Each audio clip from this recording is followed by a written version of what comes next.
Olá, sejam todos bem-vindos, boa noite. A nossa Semana Criacionista 2024, realizada aqui pelo NUVEL, Núcleo Cascavelense da Sociedade Criacionista Brasileira, está de volta. Eu sou Joel Muniz e desde ontem, hoje estamos na segunda noite e nós vamos até o dia 26. Você tem um encontro marcado aqui comigo às 20 horas, aqui no nosso canal, para tratar de um dos temas das origens. São 7 temas que foram separados com convidados especiais e é óbvio que você não pode ficar de fora de todo esse conhecimento que vai ser apresentado aqui.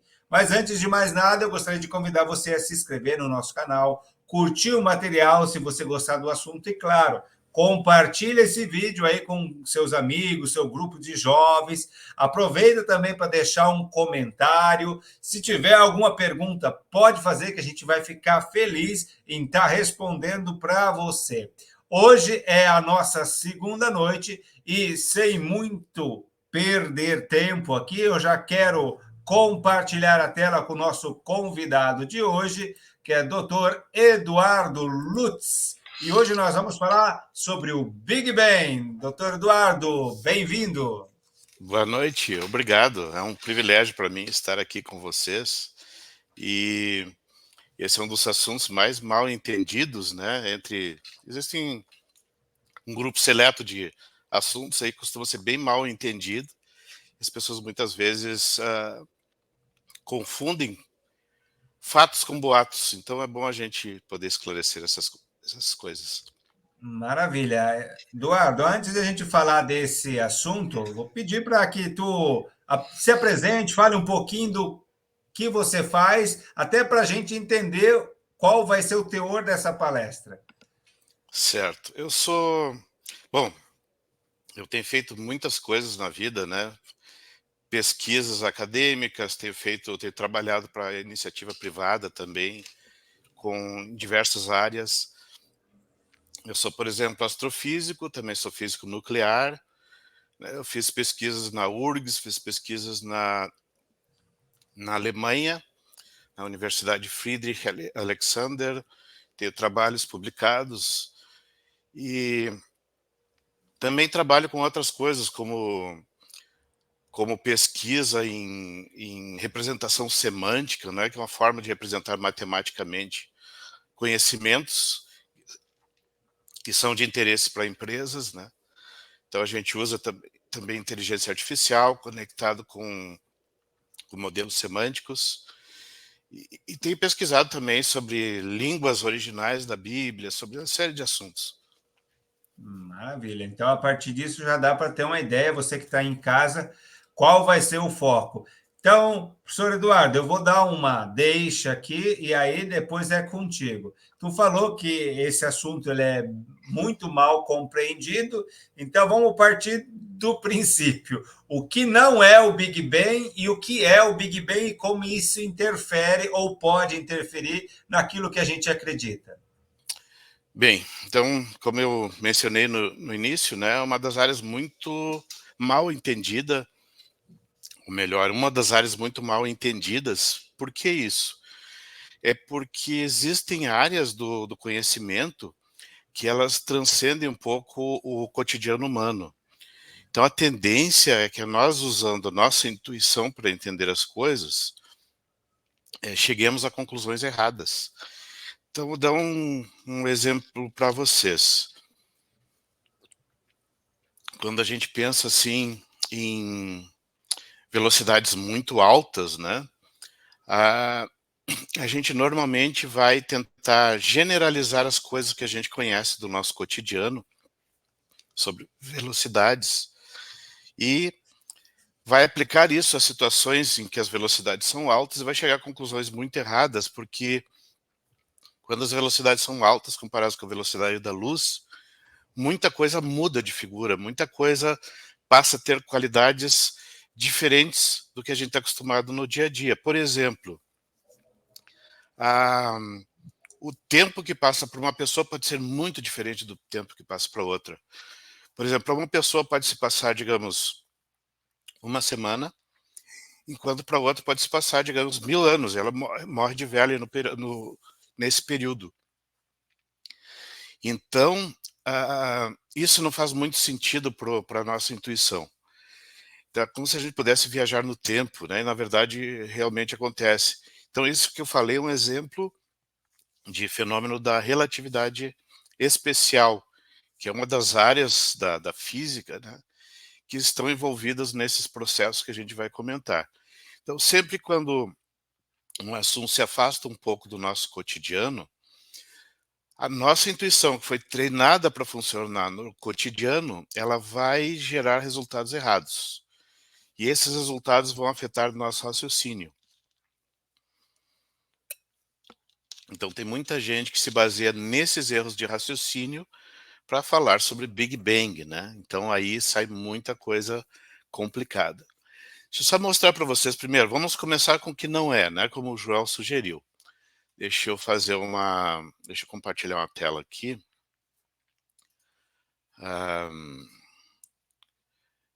Só mostrar uma coisinha rápida. Eu quero mostrar várias coisas para vocês, na verdade. Vou colocar em modo slide aqui. Então, ele tem fatos e fake news, né? Então, deixa eu mostrar para vocês alguns erros mais comuns aqui, olha só. Acho que o Big Bang tem a ver com formação de estrelas ou galáxias, por exemplo. O erro básico sobre o Big Bang é bem mais fundamental do que esse, né? Mas isso acaba gerando vários erros menores, como esse aqui, por exemplo. Achar que tem a ver com a criação de ordem a partir do caos, não é nada disso. Achar que o Big Bang foi uma explosão, não é uma explosão. O nome sugere uma explosão, mas esse nome foi uma piada. Isso aqui não é o nome apropriado do modelo. O achar que a expansão do universo é a expansão de um material que vai se afastando de algum centro e indo em direção ao nada, né, ao espaço vazio. Também não. Ou achar que o universo tem bordas, não. Ou imaginar que essas descobertas do James Webb Space Telescope põem em xeque o modelo do Big Bang. Por quê? Porque as pessoas pensam que esse modelo tem a ver com a criação de galáxias. E nós estamos vendo que os modelos de criação de galáxias estão errados.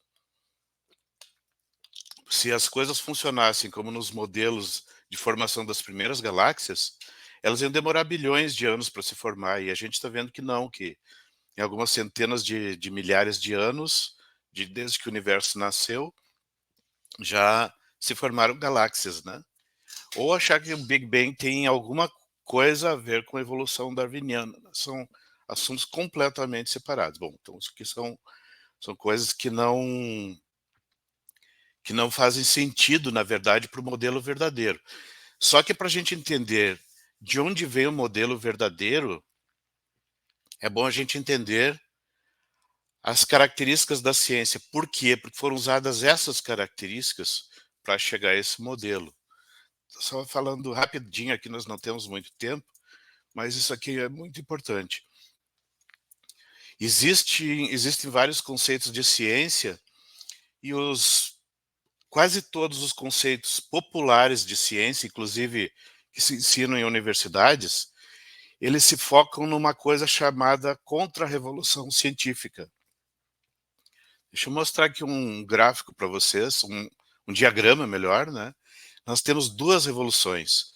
Uma revolução, na verdade, científica e uma contra-revolução científica. E são as informações dessa segunda que se popularizaram. Então, as ideias que as pessoas têm hoje de ciência vieram do iluminismo, e do racionalismo e do humanismo.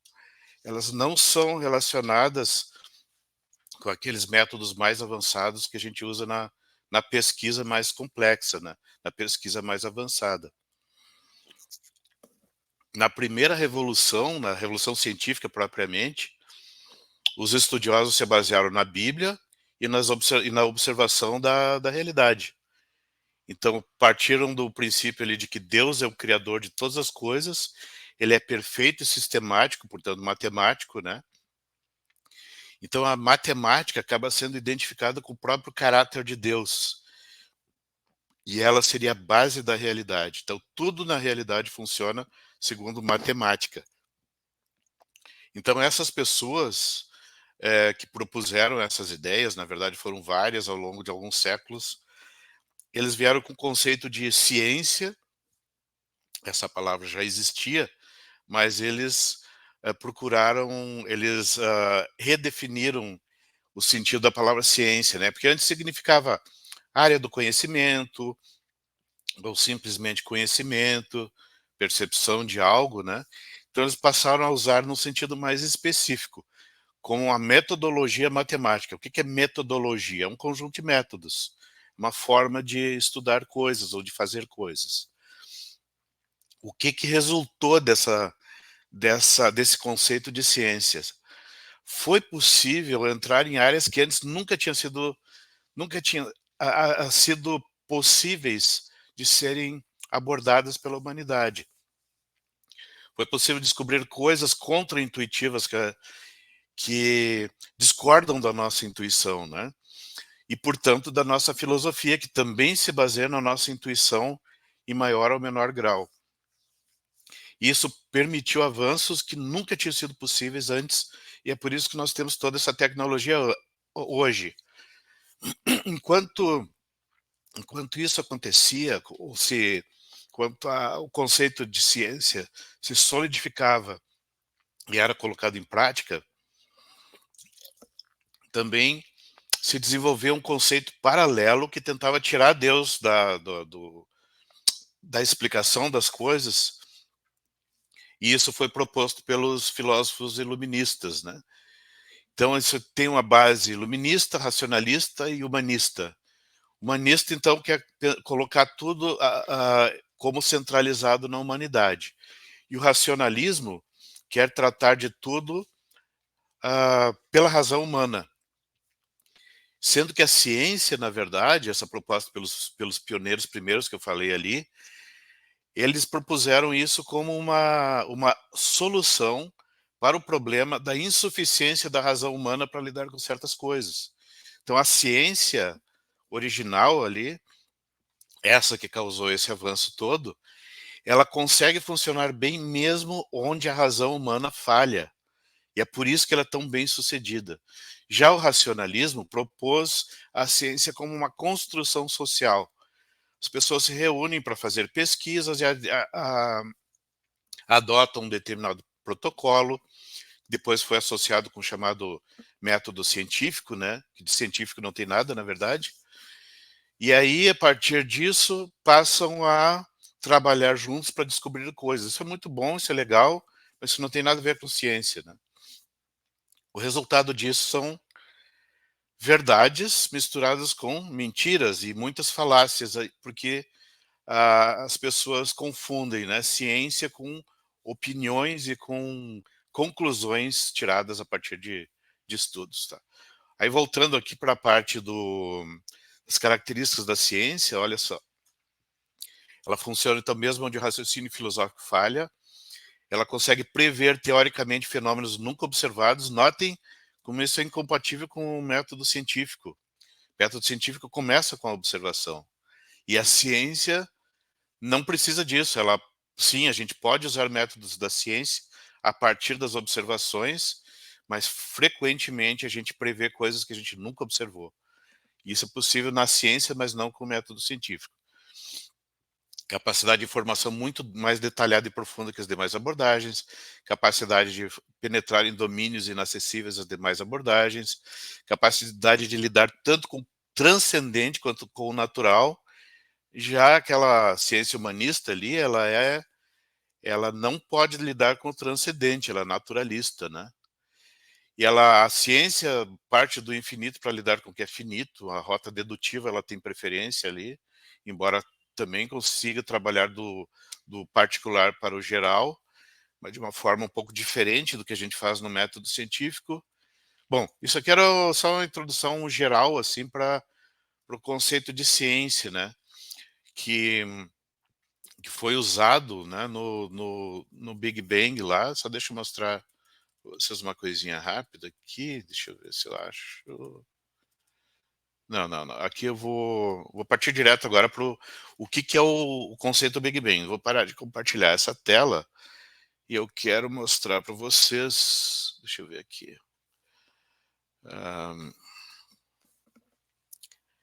Quero mostrar para vocês o artigo original que acabou sendo chamado de modelo do Big Bang. Esse artigo aqui é o artigo original de Georges Lemaitre. Ele era um estudioso belga, né? Na verdade, ele era um religioso belga que estudava física também.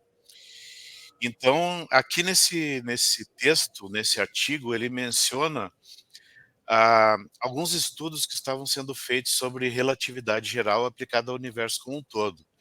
Então, ele menciona aqui um modelo de De Sitter, por exemplo, que fez um estudo assim como se o universo não tivesse nenhuma matéria, nada de matéria, fosse só espaço-tempo.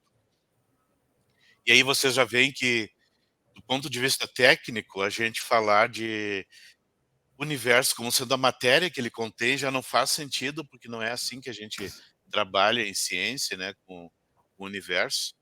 Mas ele cita um trabalho de De Sitter em que ele tentou aplicar a relatividade geral ao universo como um todo, mas supondo que o universo tem zero de matéria. E, ok, isso deu alguns resultados interessantes, inclusive o universo, por exemplo, mas não é realista. Einstein, por outro lado, propôs uma ideia de um universo com tanta massa quanto possível, que também gerou alguns outros problemas ali, mas eram exercícios, né, para ver como trabalhar com relatividade no caso da cosmologia. Aí, como esses dois tipos de soluções têm problemas, Lemaitre propôs uma outra coisa. O universo é todo preenchido desde o início, desde o seu nascimento, por matéria. Se bem que no início aqui ele não nem fala em nascimento, né? Mas ele é o universo sempre, em todas as suas épocas, todo preenchido por matéria. Só que numa proporção mais adequada, né? De acordo com as observações. Então, o que Lemaitre propõe aqui, aí ele faz as continhas todas, mas na verdade o que Lemaitre está propondo é um universo que parece uma esfera, a casca de uma esfera, a esfera que a gente fala tecnicamente, na verdade, é só superfície, né? Mas imagina uma esfera em 4 dimensões, sendo que a superfície dela tem 3 dimensões e o nosso universo é essa superfície. Então foi com isso que Lemaitre trabalhou, né? O espaço preenchido desde o início. Que deixa eu mostrar para vocês agora umas figurinhas que vão tornar mais fáceis de entender o que eu estou dizendo. Então vamos ver aqui, ó. Temos aqui de volta a apresentação aquela. Vou mostrar uma coisinha para vocês. Aqui só mostrando como é que é a relatividade. Imagina, ali antes eu vou mostrar depois de novo o que foi feito ali no modelo, né? Mas é só para a gente entender a questão de disco, círculo, esfera, etc. Imagina um espaço de 2 dimensões e eu desenho essa rodinha aí, né? Essa linhazinha que a gente chama de círculo, ela tem uma dimensão. Por que uma dimensão? Porque eu só posso ir para frente e para trás, né? Um sentido em que eu posso ir e voltar só se chama uma dimensão aqui. O espaço aqui em que isso existe tem 2 dimensões. Já nós temos a bola e a esfera, que acontece no espaço de 3 dimensões, né? Então a bola tem 3 dimensões, aí nós temos a formulazinha para calcular o volume, já a esfera é a fronteira da bola. Então ela é uma superfície de 2 dimensões. E a área dessa esfera aí é 4πr2, né? R ao quadrado. Aí nós temos a esfera em si de 3 dimensões, né? Que seria uma hiperesfera, e a bola de 4 dimensões, né? Então, uma esfera de 4 dimensões, ela tem um volume na superfície dela, que é essa esfera, superfície da bola, que é essa esfera, tem 4 dimensões, tem 3 dimensões, e o volume é esse aí, 4πr ao quadrado sobre 2. Só que, na verdade, Lemaitre não trabalhou exatamente com isso, ele trabalhou com uma projeção dessa esfera, chamada P3, cujo volume é metade do volume da esfera, né? Por que ele fez isso? Bom, os principais razões são técnicas, são um pouco difíceis de traduzir em pouco tempo, mas acabou ficando mais prático no desenvolvimento da teoria dele, associar cada ponto dessa esfera com o seu oposto. Então, um ponto e o seu oposto aqui nessa esfera representa o mesmo ponto do espaço-tempo, né? Mas lembre, de novo, podem pensar na esfera, essa superfície tridimensional, como sendo do nosso espaço, o nosso universo. Então, quem se expande seria essa bola, essa esfera, né? Ela vai crescendo esse raio. Mas deixa eu mostrar para vocês, então, o que ele trabalhou foi uma espécie de projeção da superfície esférica em cima de um plano, né, para certos fins, né? Então a gente chama isso de espaço projetivo. E a gente acaba aproveitando aqui só a metade da esfera no tipo de projeção que foi feita. Por isso que ali antes, né, eu mostrei o volume desse espaço como sendo π ao quadrado r ao cubo. Tá, mas lembra então, nós vivemos como se a gente fosse, imagine formiguinhas caminhando na superfície de uma esfera, né? E a gente, se andar sempre na mesma direção, acaba voltando ao ponto de origem. Aqui é semelhante também. Nós vivemos no espaço 3D, que é a superfície de uma bola de 4 dimensões, né? Isso aí. Bom, como é que foi o modelo, né? Ele fez uma série de... Vocês olham esse monte de fórmula estranha aqui, mas na verdade que está sendo representado essa situação, né, em que o espaço, nós temos o tempo e temos o espaço vai crescendo com o tempo. Essa primeira formulinha que vocês não têm que entender o que isso aqui significa, é simplesmente um sistema de como fica a medida das distâncias num determinado sistema de coordenadas aqui que o Lemaitre escolheu, né? Essa segunda fórmula aqui é a lei fundamental da relatividade geral. Aí essa terceira fórmula está falando como se distribui a matéria no universo. Ela funciona como um pó. Então aqui o modelo não sabe nada sobre galáxias, sobre aglomerados de galáxias, sobre estrelas, sobre nada disso. Toda a matéria do universo é tratada como pó. E só para comparar com o nosso conhecimento de hoje, os grãozinhos de pó aqui são aglomerados de galáxias. Então cada grãozinho de pó é um aglomerado de galáxia. E o modelo não quer saber do que isso é feito e nem como se forma. Aí vem equações aqui que são combinações desses três anteriores, que vão nos dar informações aqui sobre como o universo se comporta ao longo do tempo. Ou melhor, como o raio do universo, que é essa função A aqui, o raio em 4 dimensões, lembrem, né? Esse R aqui. É o A que está aparecendo nessa primeira fórmula aqui. Então ele está mostrando assim, como é a taxa de variação desse A dividido pelo próprio A, né? Então há uma taxa de variação relativa, né? Então nós temos essa primeira equação, e aí nós temos mais uma outra equação que a gente também tira ali das equações de Einstein, e aí nós temos uma outra equação que é a primeira lei da termodinâmica, que é essa aqui do Rho com pontinho em cima, né? Que é mais uma equação do Big Bang. E por último, nós usamos também a segunda lei da termodinâmica. Então, quem diz para vocês aí que o Big Bang contraria as leis da termodinâmica, está mostrando que não sabe o que é Big Bang, né? Por quê? Porque o Big Bang usa as leis da termodinâmica. O Big Bang é esse sistema de equações aqui que eu estou mostrando para vocês. E ele usa as leis da termodinâmica, a primeira e a segunda.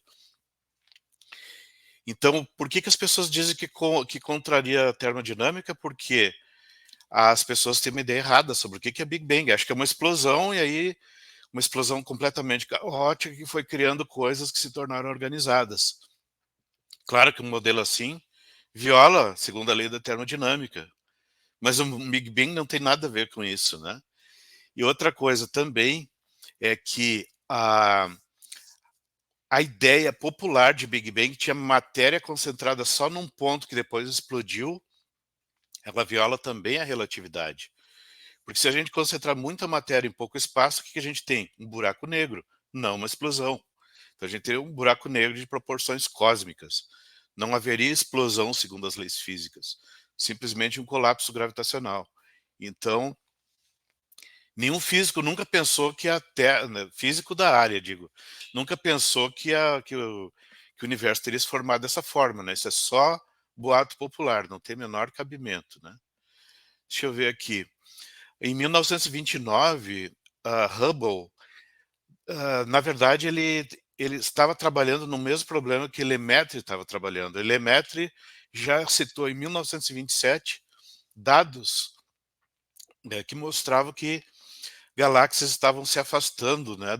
Quanto mais longe, mais se afastavam. E aí ele propôs aquele modelo, só a partir de relatividade geral e da termodinâmica, e mostrou que, se levar em conta, mesmo sem pegar os dados da expansão do universo, o afastamento das galáxias, ele conseguia reproduzir esse fenômeno só teoricamente a partir da lei fundamental da relatividade e da termodinâmica.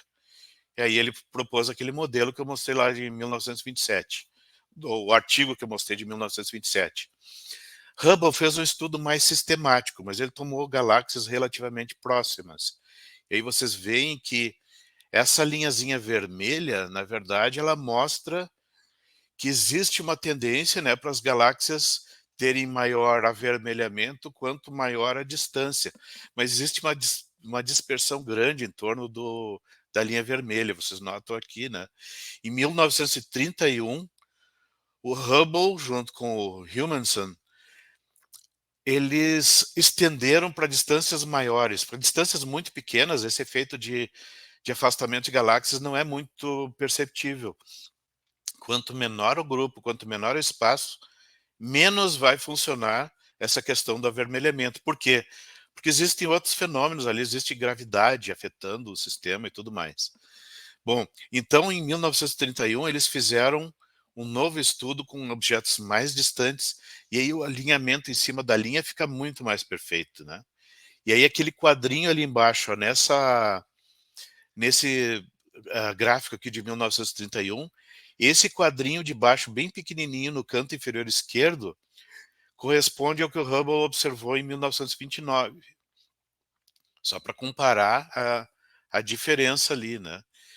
E aí essa diferença foi atribuída, esse avermelhamento foi atribuído ao efeito Doppler, né? Que o efeito Doppler é aquilo que a gente ouve, por exemplo, você vê um carro de polícia com a sirene tocando, ou uma ambulância, né? Quando ela está se aproximando da gente, a gente ouve mais agudo, quando se afasta, fica mais grave o som. Esse é o efeito Doppler. Isso acontece com a luz também, né? Então, à medida que um objeto se afasta, se desloca, emitindo ondas, pode ser de luz, pode ser de som, as ondas na frente ficam mais concentradas do que as ondas atrás. Então, na frente tem um comprimento de onda menor, então uma frequência maior, né? Isso vale para a luz também. Então, a gente acaba vendo avermelhamento se houver objetos muito com altas velocidades, né? Se afastando de nós. E a gente enxerga azulamento se eles estão se aproximando de nós. Mas como é que nós sabemos se ele avermelhou ou não? Né? Na verdade, isso aqui que eu estou mostrando agora é que as estrelas têm certa composição, e a gente consegue enxergar essa composição no espectro. O que é o espectro? A gente decompõe a luz e observa, isso forma uma espécie de arco-íris, né? A gente observa ali falhas nesse arco-íris, que são pontos em que a luz está sendo dispersada por certos elementos químicos. Com isso, nós conseguimos saber quem são os elementos químicos que estão nas estrelas, e nós conseguimos também saber se essas linhas estão no lugar certo.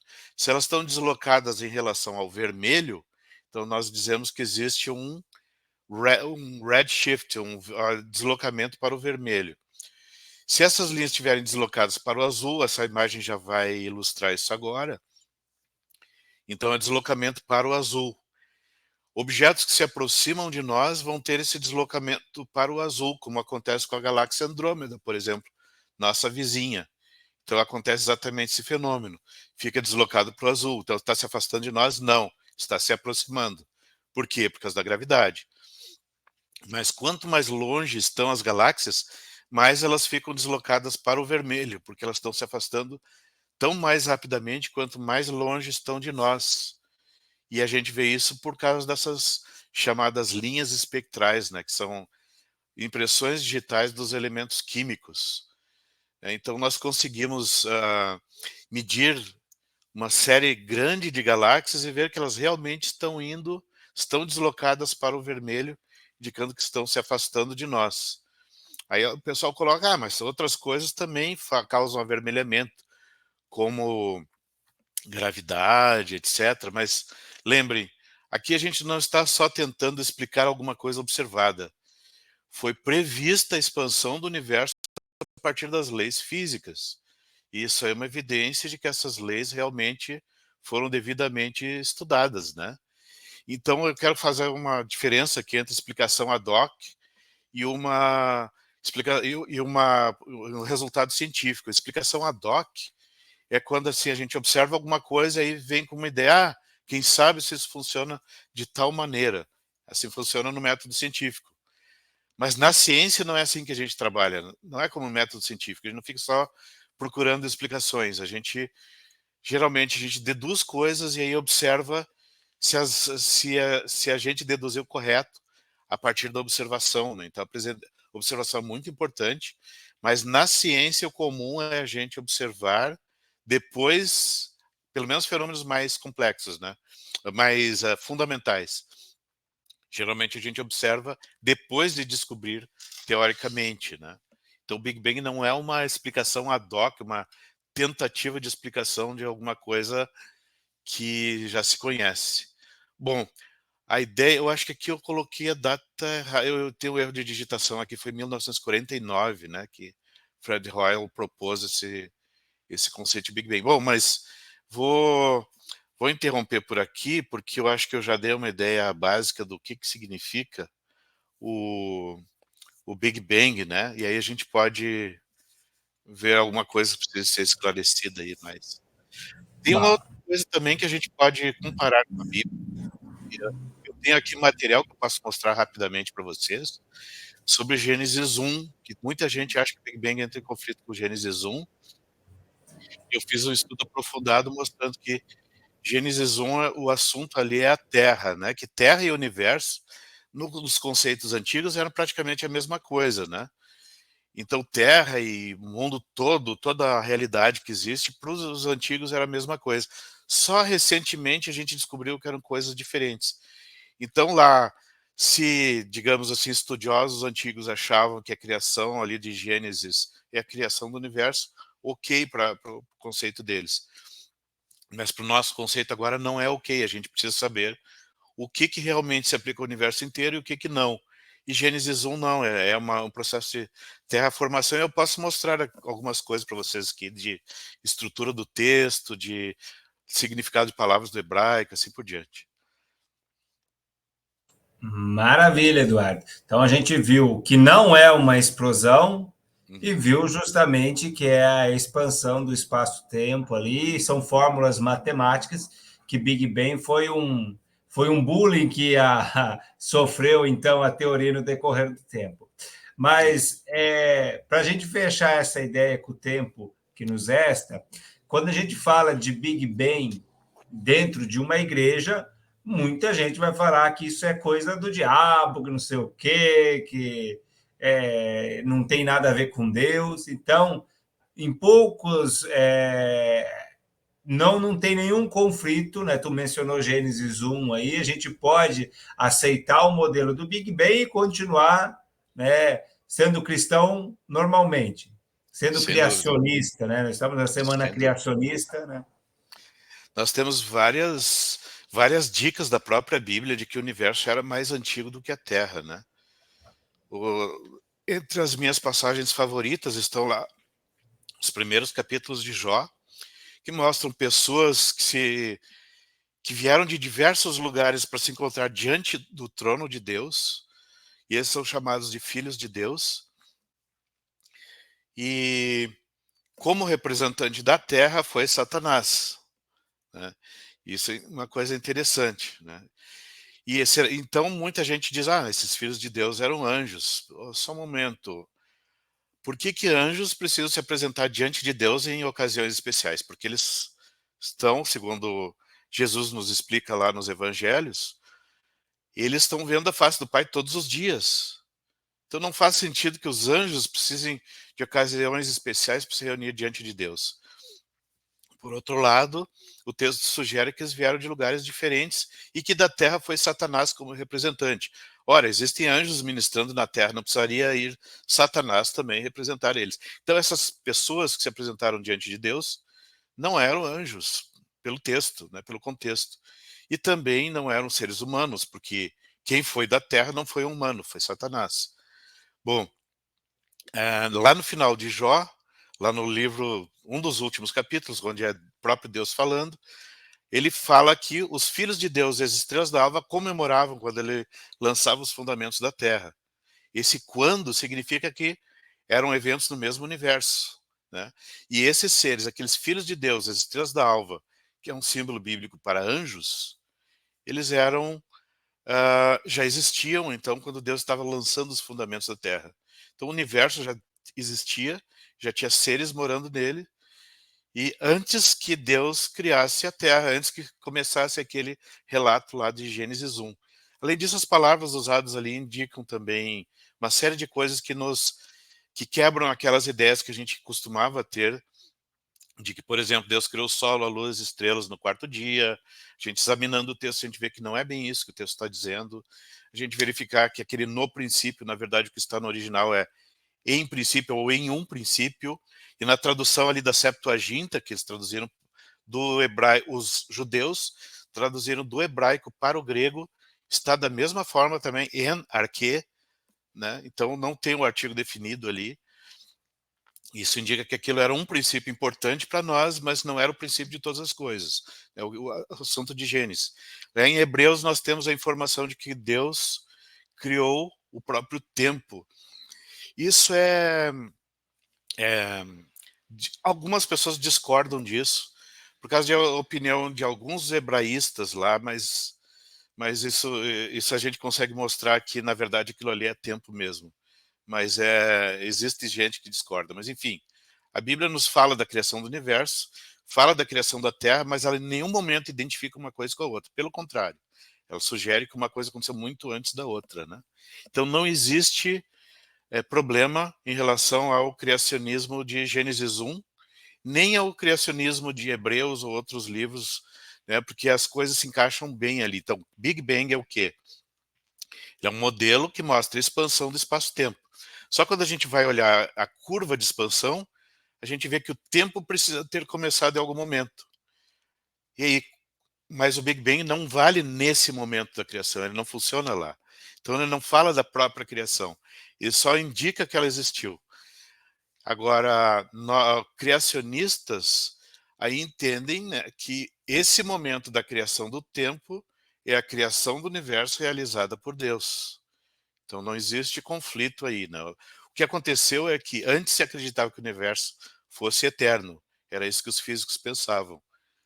Com esse modelo do Big Bang, que é uma aplicação de leis físicas conhecidas, ficou evidente que o tempo teve um início.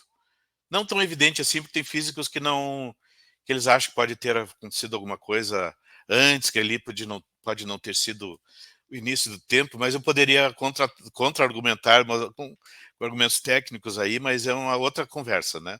O ponto é que o, esse modelo indicou que o tempo teve um início, e esse início, então, aí remete lá porque a Bíblia menciona, né, de que Deus criou o universo, criou o próprio tempo, né?